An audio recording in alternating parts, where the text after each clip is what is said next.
लुट्न भन्छु पाइँदैन भन् त देश लुटेर सकिसके अस्तिको जेनजी आन्दोलनपछि के होला भनेको खै अहिले पनि सबै देश देश बोलाइसक्यो मारिएको छैन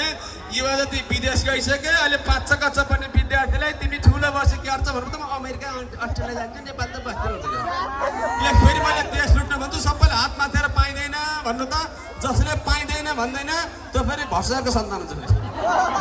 ल देश लुट्न देश लुट्न देश लुट्न